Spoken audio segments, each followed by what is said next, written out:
밤새 안녕하셨습니까? 편안하셨고요.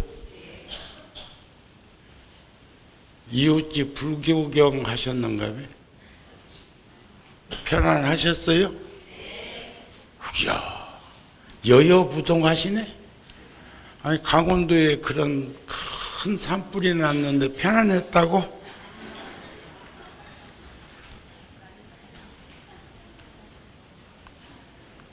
전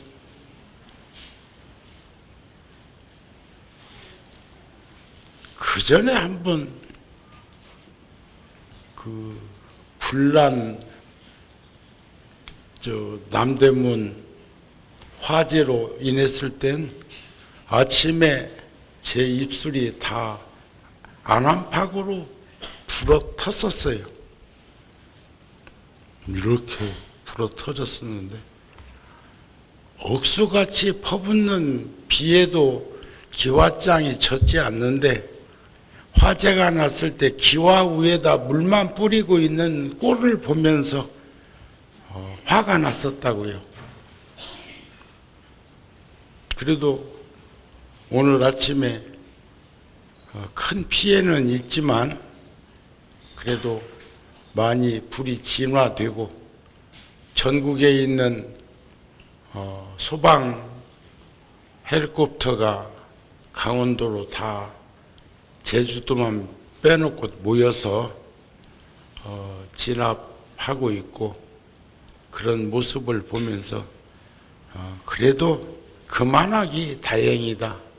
그러면서도 팔은 안으로 굽는다고 낙산사가 걱정되고 설악산 신흥사가 걱정되고 건봉사가 걱정되고 화운사가 걱정되고 그쪽에 있는 많은 절들이 산속에 있다 보니까 걱정되는데 아직까지는 그 뉴스에 피해가 있다는 말을 안 나오는 것 보면 아직 확인되지 않은 것인지는 모르겠지만 마음이 그랬었습니다.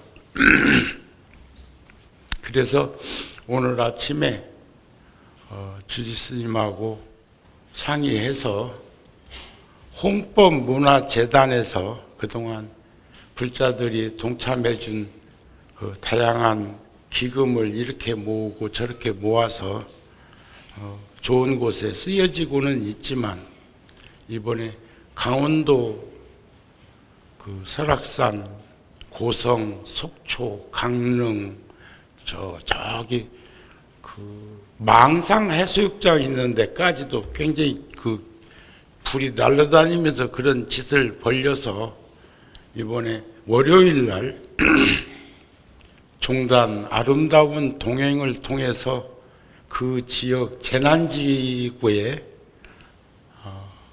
1억을 전하기로 했습니다.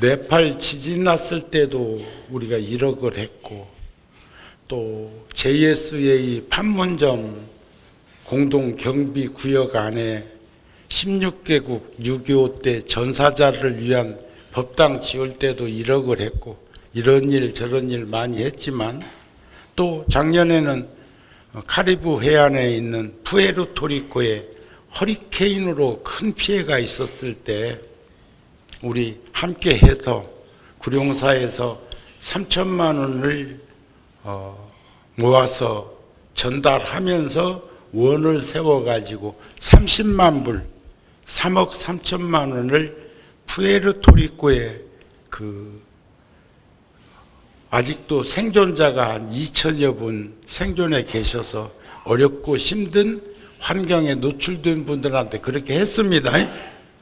그런데 저는 전국적으로 한 달 있으면 초파일이기도 하지만 전국적으로 그 속초에 불난 것도 불씨 하나에서 촉발된 것이요.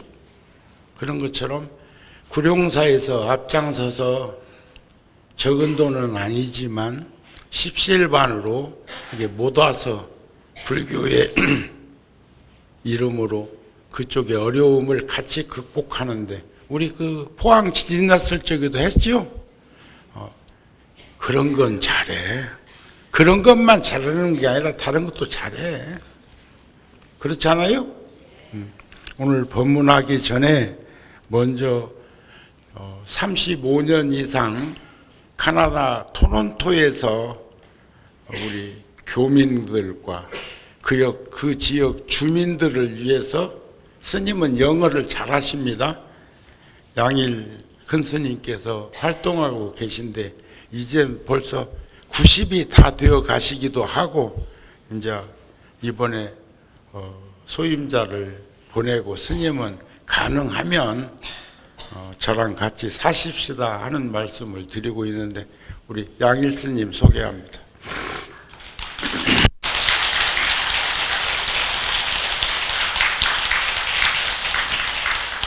저기 뒤에만 의자에 앉아 있는 게 구룡사는 그래도 의자에 앉는 분들이 적어. 열애사나 또 다른 포교당에 가면 생각보다 의자 앉는 이가 많고 미국에 가면 반절 이상이 의자 앉는다. 그래서 스님도 무릎 관절이 안 좋으셔가지고 제가 의자를 갖다 드렸습니다. 그 다음에 이번에 스님하고 같이 온 불자 두 분이 계십니다. 한 분은 미국의 스탠포드 대학에서 중국계 미국 분인데 네베카 교수는 불교학 교수입니다.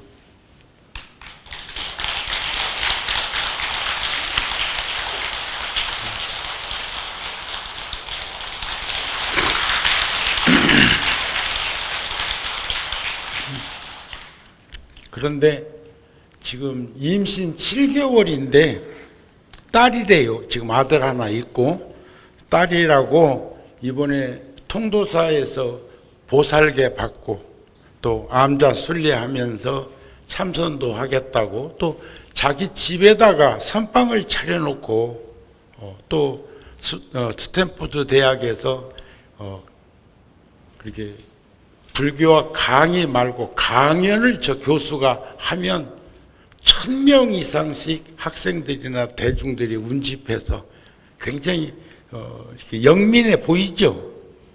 그렇지 않아요? 관상도 못 보는가 봐요. 내가 보니까 굉장히 똑똑. 남편도 그 대학의 교수라고 그럽니다. 그 다음에 캐나다 토론토 대학의 심리학 교수 켈리.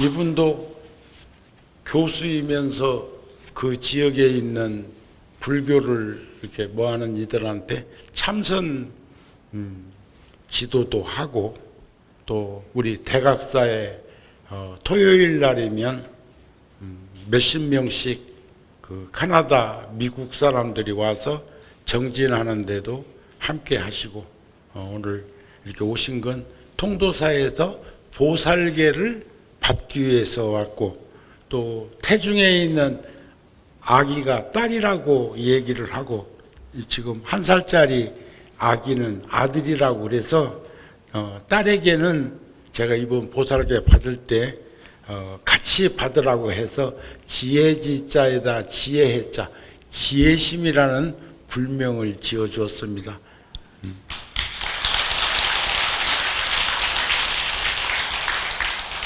아들은 내가 이 불명 오늘 다시 지어주려고 그럽니다. 아들도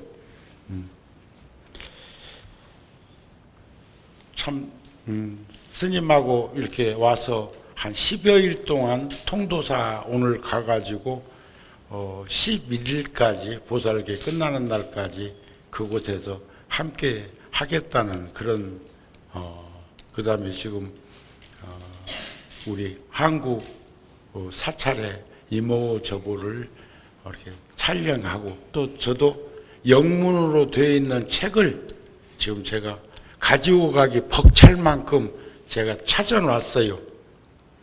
이제 그 세상 떠난 성원 스님의 대학에서 박사학위 논문은 제가 아직 찾지 못해서 그것은 구해가지고 전해드리려고 합니다. 부처님의 가르침은 8만 장교의 가르침을 나누면 성문, 연각, 보살, 삼승교가 있고 법화경에서 보면 일불승이다 그래서 일불승을 근기에 맞춰서 성문, 소승, 연각, 중승, 보살, 대승으로 이렇게 근기 설법을 하고 방편을 들고 비유를 들어서 팔만장교의 가르침을 이렇게 이제 전해가지고 결국 귀결점은 그렇게 이제 하도록 되어 있는 것이 일승교요 또 성문, 연각, 보살로 하는데 오늘 아침 공양을 하고 나서 스님께 여쭤본 말씀이 회광반조에 대해서 상세하게 말씀을 해 주십시오 하면서 저한테도 똑같은 질문을 하길래 마치 식당에 작은 거울이 있어서 그 거울을 가르치면서 그렇게 얘기를 했습니다. 우리가 거울을 바라보면 내가 바라보는 내가 지금 손은 무슨 손 들었어요? 응? 그런데 여러분들 쪽에서 보면 왼쪽에 있잖아. 그런데 여러분들 나보고 지금 오른손이라고 그래? 왜냐하면 스스로도 오른손이 있기 때문에 그래. 그러니까 분별 식심으로 보면 내 입장에서는 오른손이라도 여러분들이 바라보는 입장에서는 왼쪽에 있다고. 그렇지 않습니까? 그러나 지혜로운 이의 변별력은 현상과 실상을 바로 가름해서 보기 때문에 우리가 거울 속에 비춰져 있어도 내가 오른손을 들고도 거울 속에는 분명히 왼쪽인데도 거울에서 보면 왼쪽인데 거울 속에서 정면으로 스스로 투영해서 바라보면 왼쪽이라고 봐야 맞는데 오른쪽이라고 느끼는 연유는 허공은 동서남북이 없기 때문이다. 질량의 법칙에서 허롭기 때문이다. 본성이라는 건 그런 것이다. 내 마음도 그렇다니까 너무 기뻐하더라고. 알아들었다 소리요. 내 말 잘 알아듣대? 오늘은 중국의 누신이라고 하는 철학자가 있습니다. 누신. 그분의 희망이라는 책에 고향 중에서라고 하는 글에 제가 이렇게 아주 좋은 글이 있어서 마침 우리 중국계 그 교수님이 왔기 때문에 중국분의 글 하나를 염송해 드리겠습니다. 희망이란 본래 있다고 할 수도 없고 희망이란 없다고 할 수도 없다. 그것은 마치 땅 위의 길과 같은 것이다. 본래 땅 위에는 길이 없었다. 그런데 한 사람이 가고 한 사람이 먼저 가고 걸어가는 사람이 자꾸 많아지면 곧 그것이 길이 되는 것이다. 참 의미 있는 말이에요. 그래서 그 길을 우리는 무소불처럼 이렇게 걸어갈 수 있는 당당한 자기 모습을 지니면서 살 수 있는 우리들이 되었으면 좋겠습니다 하는 말씀을 드리고 싶은 거죠. 그전에도 한번 말씀드렸습니다만 대승 지실론 소에 보면 원효대사가 물론 우리가 처음 출가해서 절에 와서 공부할 때 배우는 가르침 중에도 발심수행장이라는 가르침이 원효 스님 저술이 있습니다. 거기에 보면 자락을 능사하면 신경 여성이요 난행을 능행하면 존중 여부리니라 그랬어. 스스로의 즐거움을 능히 제어하고 버릴 줄 알면, 자기 입장에서 살지 않으면 믿고 공경하기를 성인과 같이 대한다. 성인이 따로 있는 게 아니고 스스로의 인생, 어쩌면 우리는 아집과 편견, 이기적인 생각으로 지 좋은 대로 살려고 하잖아요. 아까 제가 그래서 물어본 거요. 밤새 안녕했냐고, 편안했냐고. 그런데 여러분들은 까마득히 어젯밤에 강원도에서 벌어진 일은 다 잊어버리고, 버릴 수도 있고 거기까지 미달할 수도 없을 수도 있었겠지.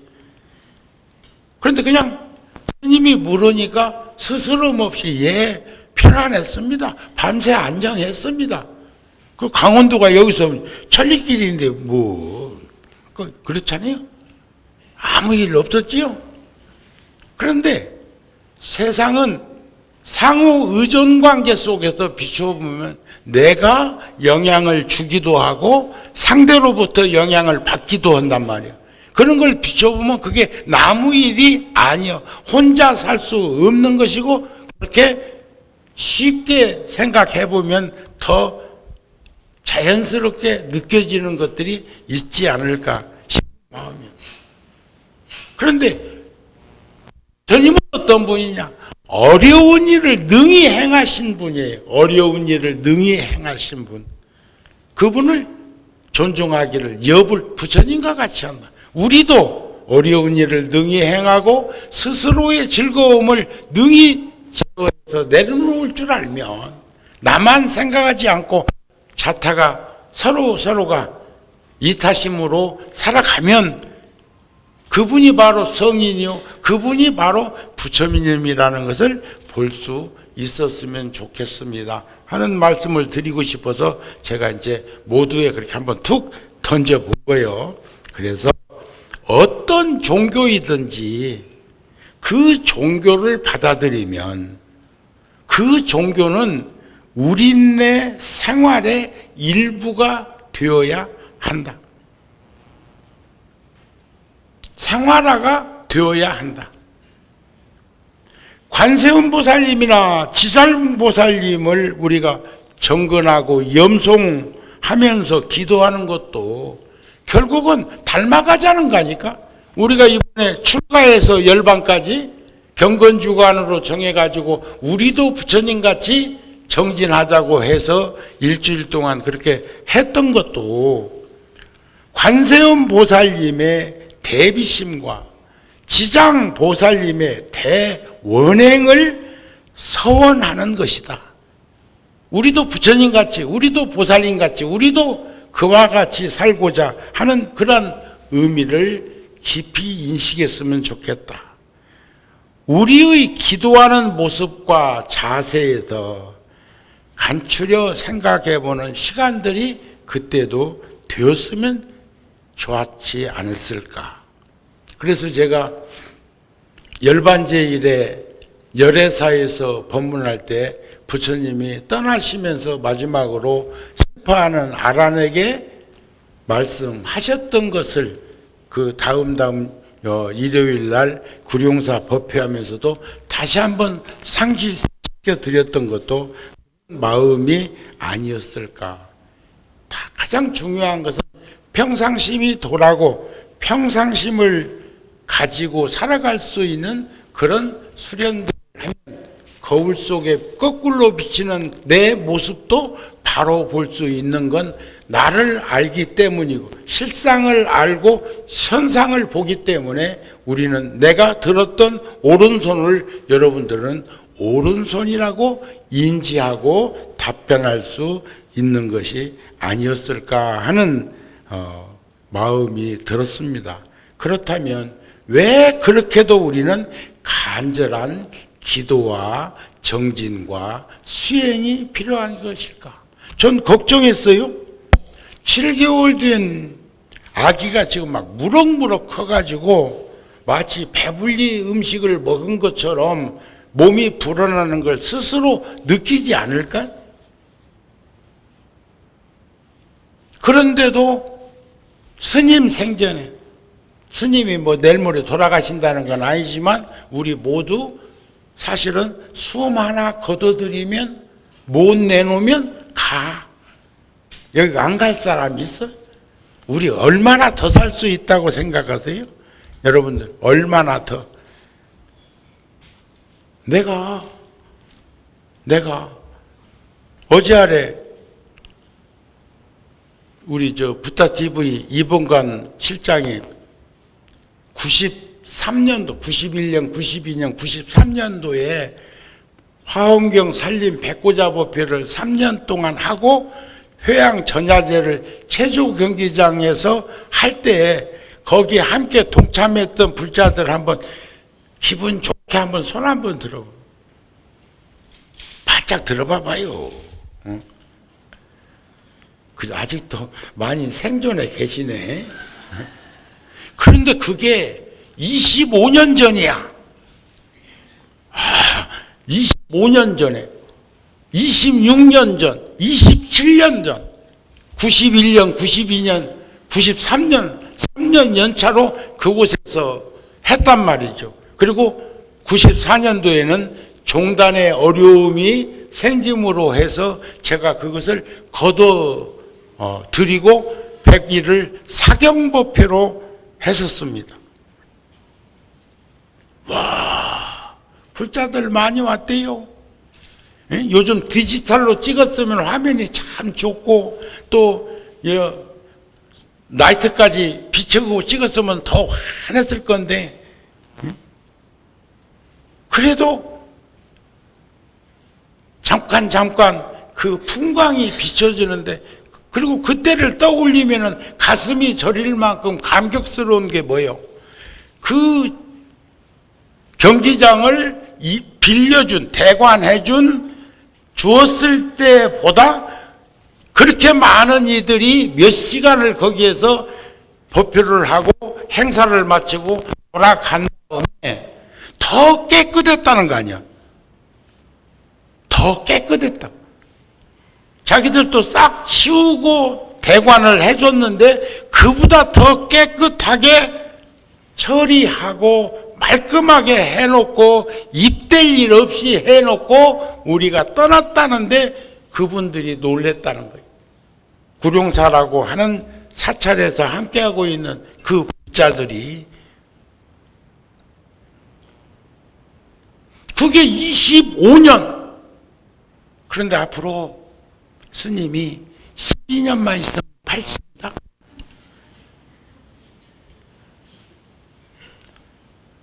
스님은 내일 모레 90이시다.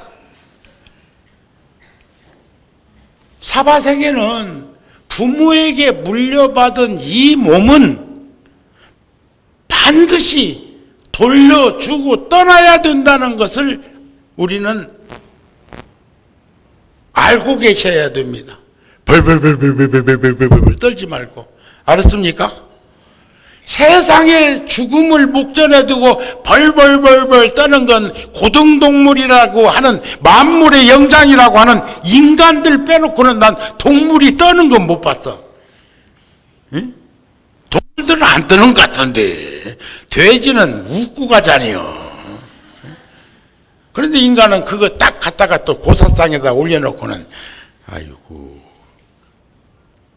자, 그런 것들을 우리가 갈무리를 잘 하기 위해서는 어떻게 살아가야 할 것인가.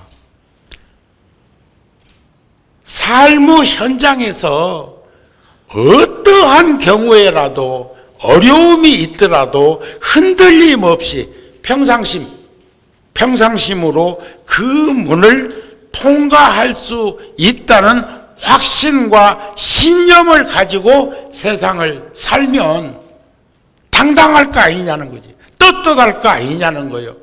그런데 뻔뻔하면 안 돼. 내 죄짓고 내 허물을 붙들고 사면서도 사람들한테 뻔뻔하게 그럴 일은 아니고 잘 잘 살면 인과를 믿고 윤회를 부정하지 않는 삶 속에서도 우리는 당당하게 살 수가 있을 것이라는 거예요. 우리 당당합시다. 당당하게 사십시다. 왜 대답이 저 뒤에만 들려? 앞에는 나하고 눈 마주치기가 싫은가 봐. 그래야 마음이 안정을 유지하게 될 것이고, 유지한다는 것은 매우 중요한 이치라는 것을 볼 수 있었으면 좋겠다. 그런 힘은 어디서 나오느냐? 원하는 바에 대한 확신, 보이지 않지만 보이지 않는 것에 대한 신념, 믿음이 있어야 나타나는 복덕이 아닐까. 누가 줄 수 있는 것이 아니라 내 스스로 해내야 합니다. 참 행복은 주어진 자리에서 열심히 살아가는 모습이 아닐까 싶은데요. 여한 없는 인생이란, 정우 스님은 정우 스님 속에 정우 스님이 여러 명 들어 있었다? 여러 명 있어. 그러니까 지금까지 70년 가까이 살아오는 동안에 얼마나 수없는 내가, 이런 내도 있고 저런 내도 있고 저런 내도 여러 형태로서 이런 갈등, 저런 고민, 저런 번민, 저런 안타까움, 저런 번담 여러 가지 안 있었겠어요. 그런데 최후의 승자는 지금의 정우야. 지금의 정우 스님이 그 수없는 84,000 번뇌 속에 찌들어질 수 있는 그런 것들 다 제어하고 지금 이렇게 지키고 살 수 있고, 어제 저녁에 오늘 새벽에 뉴스를 보면서 그 안타까움을 같이 나누는데 누군가 불씨를 당겨야 되겠다. 제가 제일 먼저 뭘 할 적에는 손해보는 듯 싶지만 일찍 결정하고 행동으로 옮기는 데는 첫 번째. 생각 좀 해보고 하겠다고 하다가 놓치는 일 많습니다. 버스 지나간 다음에 수덥수덥 해봐야 차 섭니까? 뒤에 백문을 쳐다보지도 않아. 앞에 가기도 바쁜데. 전후좌우 살피기가 쉬운 거 아니야.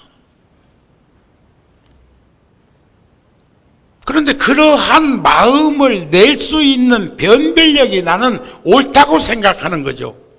머리로 생각할 게 아니라 그런 걸 목격하고 가슴으로 느끼는 것이 옳은 일도 많다는 거죠. 그러시죠? 여러분들도 살면서 생각해 보니까 그런 일 안 있습니까? 가슴으로 그걸 받아들일 때 그래 그게 옳았어 했는데 여기로 목차를 넘겨줘갖고 네가 한번 생각해봐라 했다가 놓친 일이 한두 가지가 아니고, 후회스러운 일이 한두 가지가 아니고, 어려운 일을 겪고 상처받는 일이 한두 가지가 아니에요. 달라이 남아도 그런 말씀 안 하셨어요. 가슴으로 받아들이고 결정했더라면 쉬웠을걸. 머리로 생각하다가 난관을 부딪힌 일이 한두 가지가 아니다. 일생 살아오면서 느낀 것을 소유를 드러내는데 그런 말씀을 하시는 걸 들었습니다. 그래서 마음의 안정을 유지하는 것 매우 중요하고, 또 누가 그러한 행복을 줄 수 있는 것이 아니라 스스로 헤쳐나가면서 극복해가면서 발췌해 나가는 것이 아니겠는가. 그런 여한없는 인생을 살아가도록 하루하루 열심히 사는 것 중요한 것 아닐까. 전 정우 스님은 후회는 없어. 우리 스님, 은사 스님은 49살이라도 가셨어도 제자들이, 또 도반들이, 또 후학들이 우리 스님을 그렇게 모시면서 달해제를 모시는 거 아시잖아요. 49살에 갔으면 정우 스님이 한 20살 더 살았다. 그런데 저는 구룡사에서 열심히 살았을지라도 우리 스님만큼 그렇게 열심히 살지는 못했다는 생각을 가질 때도 있어요. 그분은 하심하고 인욕하는 것을 근본으로 살피면서 개인적인 생각보다는 주변을 현량하면서 사셨던 어른이기 때문에 나이하고는 무관하게 그렇게 대접받고 제자들이 잘 성장해 주었던 것이 아닐까 하는 마음도 들어집니다. 스님 적은 나이 아니에요.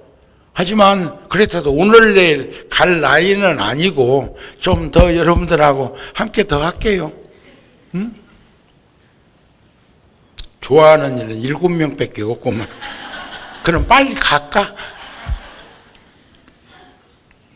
결국 열심히 살아가는 건 각자 우리들의 몫이고 또 우리들의 몫 가운데 함께 동사섭할 수 있는 도반들이 우리들과 같이 어울림을 가질 수 있도록 했으면 좋겠습니다 하는 그런 말씀이 되지 않을까 싶습니다. 그래서 첫 번째는 바른 믿음으로 일상적인 삶을 살다 불교에 입문하려고 첫 초발심, 첫 마음을 낸 이라면 그 순간부터 우리는 믿고 의지하는 그 가르침에 매진할 수 있는 정진력이 있어야 참다운 불자가 된다는 거죠.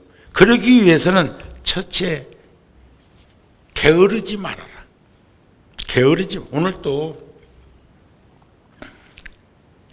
오늘뿐이 아니야. 전에 여러분들하고 성지순례 이렇게 꼭 댕길 때 보니까 어떤 이는 택시 타고 거기까지 온 이도 있어. 기차 타고 온 이도 있어. 비행기 타고 온 이도 있어. 그래 왜 그러냐고 그랬더니 오늘 성지순례 가려고 준비 다 식구들 먹을 거 다 준비해 놓고 이제 좀 늦게 도착할 거니까 그랬는데 시간이 한 1시간쯤 남아서 소파에 기대갖고 잠깐 눈 붙인다는 것이 눈 떠보니까 벌써 다 출발하고 없더라네. 웃는 거 보니까 여기도 있구만. 우리 많이 다닐 때 그런 이들도 나한테 귀띔하더라고. 스님 그때 그냥 출발해서 와갖고 법당 문 열려 있으니까 여기 와가지고 기도를 하든지 명상을 하든지 있다가 시간 되어가지고 출발하면 될 건데 잠깐만 한 것이 그런 일이 있는데 그런 일이 중복되어서 반복되다가 낭패 보는 일이 많다니까. 오늘도 아마 초하는 날 뭔 일이 있어서 못 온 이들도 있을 거예요. 자, 게으른 이는 모든 허물의 바탕이 게으름부터 나오는데 집에 있는 이가 게으르면 의식이 점점 고갈된다네. 그리고 뭔 일 하는 것이 부진해지고 어저께 스님 모시고 여기 중간에 뭐 이름도 거창하더만 그래갖고 이제 나는 국수집에 가려다가 우리 교수들이랑 냉면집 가자고 해서 나는 그냥 냉면집인 줄 알고 갔다. 그랬더니 냉면하고 또 뭐하고 그 전에 보니까 나는 그 전에 아주 까마득히 과거생처럼 기억이 잘 안 나는데 수원갈비집이라는 데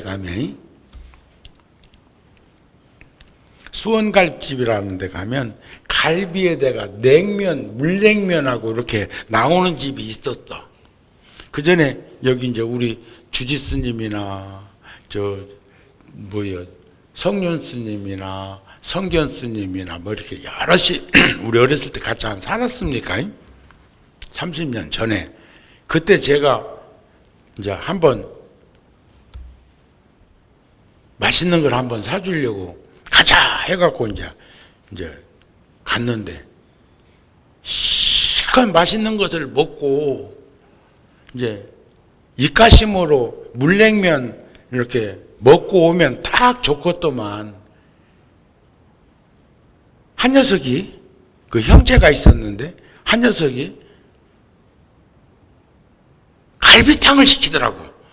뭐 지금도 실컷 갈비 먹었잖아요. 그러면 먹으면은 갈비를 좀 더 사달라고 하면 될 건데 실컷 먹고 또 뭐 먹을래 하니까 갈비탕이냐 이거요.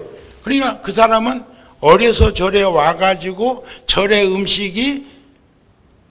음식이니까 그게 그렇게 학교 다니면서도 길거리 가다가도 그게 그렇게 주머니 그런 것은 뭐 여유롭지 못하니까 꼭 그 사람은 먹고 싶다는 생각이 있었던 것 아닐까? 익진이라고 하는 아이인데, 그 성은 성진이고, 그런데 지금 잘 산대요. 잘 산대. 군대도 갔다 왔고 여기서 고등학교 졸업하고 갔었는데 그 후로 난 뭐 본 적은 없습니다만 자기들끼리는 서로 뭐 주고받는 메시지가 있는지 내가 가끔 물어보면 잘 산다고 그래. 그때도 스님 입장에서는 계산이 잘 안 나오는 거잖아요. 그런데 어저께 저녁 먹으러 간 집도 나는 그런 집이면 뭐 괜찮았을 건데 그게 아니고 또 좀 그렇더라고. 거기다 대고 서먹서먹하고 다시 가고 싶지 않은 집? 내가 알려줄게. 물어보세요. 어떤 집이냐고 물어보면 알려줄게. 그 집은 장사 안 되겠던데. 그래갖고는 안 돼. 안안팍으로.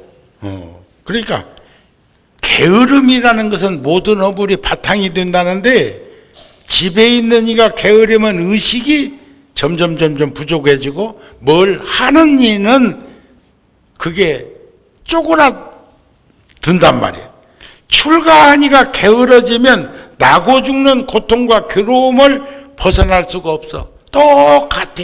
그러니까 몸은 고요적적한데 마음은 끊임없이 번다하고 분주해 갖고는 안 돼. 막 이러면 안 돼.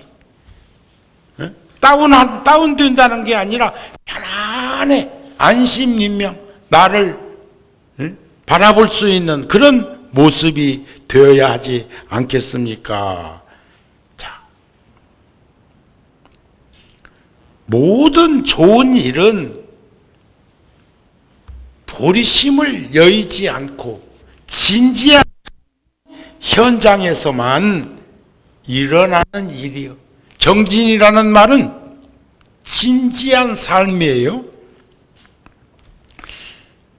집에 있는 이가 진지하게 살면 의식이 풍족해져. 근검전략하고 검소하게 살지라도 그것 자체가 부끄러움은 아니야. 또 사업하는 이라면 번창해. 출가한 이가 진지한 삶을 살게 되면 모든 법을 성취하게 되어서 마침내는 성인의 독 부처님의 경지에 이르게 될 것이다. 모두가 정진에 의해서 이루어지는 일들이라는 것을 잊어버리지 말아라. 이게 보살 본행경에 나오는 말씀입니다. 아셨습니까? 아셨죠? 자, 우리는 신심과 자비심을 거듭거듭 사유함으로써 증장되는 마음의 힘이라는 것도 아시고 선과 악업, 선업은 결코 저절로 생기는 것이 아니야. 착하게 살면 천당 가고 올바르게 살면 극락 간다고는 하지만 선업이라는 게 저절로 생기는 게 아니야. 제가 이번에 25년 전에 7살짜리 닝 림포체가 지금 33살입니다. 닝 림포체가 채지공기장에서 불자들한테 그런 얘기를 하는 거예요. 나는 아직 어려서 아는 것은 별로 없습니다. 달라이 라마 스님이 오시면 여러분들에게 좋은 법문 해주실 것입니다. 그러면서 끝에 가서 뭐라고 얘기하냐면, 절에서 보니까 어린 아이들이 부모님이랑 같이 와서 부처님께 절을 하고 하는 것을 자기가 보았다 이거예요. 그러면서 그 어린 아이들에게도 함부로 생명을 대하지 않도록 꼭 가르쳐 주세요. 와, 7살짜리가 할아버지가 말씀하시더라니까. 그것은 바로 수겁을 닦아서 과거생으로부터 익혀온 선근이 보리심과 지혜로 작용해서 드러나는 말씀이 아닐까, 그런 생각이 아닐까 하는 마음이 들어지기도 했습니다. 선업은 절대로 저절로 생기는 것이 아니요, 이타심이 있어야 되고 보리심이 있어야 됩니다. 두터운 번뇌의 근원인 무지라는 것은 알 수 없는 시작이요, 그 뿌리를 뻗어갈 것이니까 선업을 증장하는 삶을 살았으면 좋겠다. 그래서 달라이 라마도 그런 말씀을 법문에 하셨습니다. 두려움 없는 나의 완성은 오직 선업뿐. 지난날에 즐거웠던 향락 용락 가운데 지금 나에게 남은 것은 무엇일까? 저승사자에게 붙잡혔을 때 오직 공덕만이 나를 지켜줄 것인데, 공덕이라는 것은 복과 덕과 지혜. 나는 이 역시도 쌓지 못하였다면 어찌할 것인가? 저승사자에게 붙잡혔을 때 복이 있어야 되고 덕이 있어야 되고 지혜가 있어야 된다는 그런 말씀. 그래서 전에도 말씀드렸죠. 갓 오브 이집트에 나오는 끝장면, 착하게 살아라 선호, 자비심을 가져라 연민, 또 너그럽게 살아라 포용. 중국에서는 그것을 선업, 자비, 포용으로 표현했고, 우리 번역으로는 착하게 살아라, 연민심을 가져라, 너그럽게 살아라. 이것이 선업이고 이것이 복과 덕과 지혜의 공덕작이라는 것을 잃어버리지 않고 우리 열심히 살 수 있도록 서로 노력하고 서로 탁마하고 서로 협조하는 도반들이 되었으면 합니다 하는 말씀으로 오늘 마치도록 하겠습니다. 성불하세요.